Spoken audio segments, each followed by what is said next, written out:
This video was brought to you by Markus Bil, Elbilmek, ABRP, Stormberg, Kempower and Bilkomponenter. Yo, what's up? You know, a while ago I tested a Cupra Born that had somewhat low battery capacity. And then it turns out that Born actually had one module that was defect.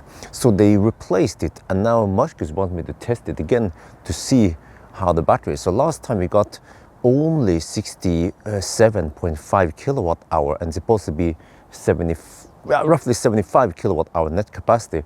This is the 77 or 82 kilowatt hour battery. So yeah, it's sitting here. It's been sitting here for a while, hopefully charged to 100%. Let's get inside the car and then check the status.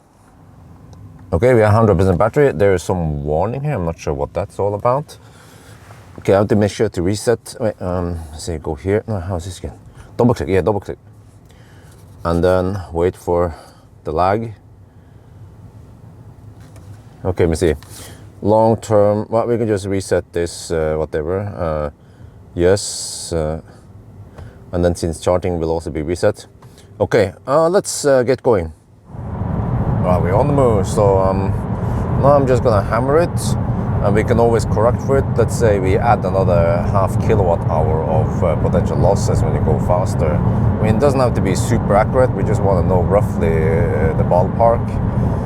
So we will just drive north the Mjøsen route and then back to the starting point. So not too much stuff going on. It's actually, well, it was minus 2 degrees Celsius down in the valley. Here it's minus half degrees Celsius.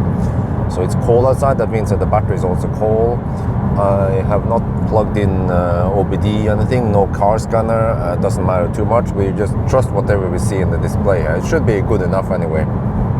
We just passed Gardermoen, and man, I don't know if you guys can hear it, but this car is kind of loud. It's probably because of the tires. Yeah, low profile tires, summer tires, and combination with rough Norwegian asphalt.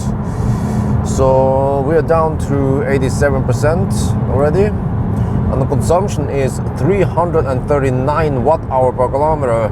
Holy macaroni, this car is thirsty. Okay, yeah, well, at least the test won't take too long then. We are now driving along Mjøsen, and we have roughly half moon, but you can see the reflection of the moon even at night with this camera. Yeah, from time to time people ask me what kind of camera is this. It's a Canon HF-G60. It has a 1-inch sensor, and it is a camcorder, not a mirrorless camera. So it is optimized ergonomically for shooting video. So yeah, we'll just drive along here. Oh wow, is the sun coming up soon? Yeah, so now we are at 307 watt hour per kilometer. So we are now down to 69%, so we still have to drive a while. And then what is the gum saying? 207 kilometers left. Okay. We're getting close to Hamar, and over here it's minus 5 degrees Celsius. Wow. We are in the second half of April, but it is still cold at night. We are now at Ringsaker, and we have done 111 kilometers, and it's time to turn around and head back, because we are now down to 52 kilometers. What, already? Huh? We haven't even driven 1 hour yet. Okay, right now it seems like we have around 70 kilowatt hours, so that's at least a small improvement over previously, but still nowhere near the 75 kilowatt hour we should have gotten, right? Okay, let's see then, just keep testing. We're now passing by Dal, and yeah, man, I just realized that we have new software, so we can see the trip status here in the instrument cluster.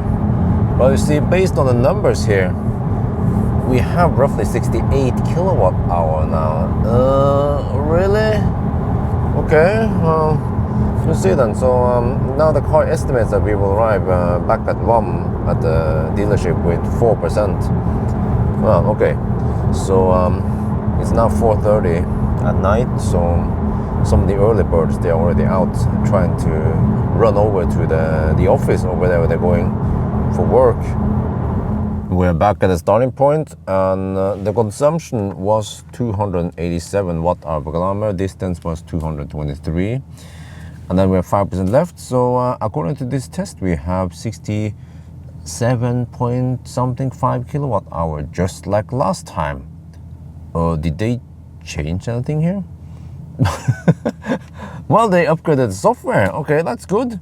But it seems like you get more or less the same as before. So same but different. So there you guys have it, Cupra Born. Yeah, what should I say? It's a nice car. This is actually the 231 horsepower variant. So it's faster than typical MEB cars.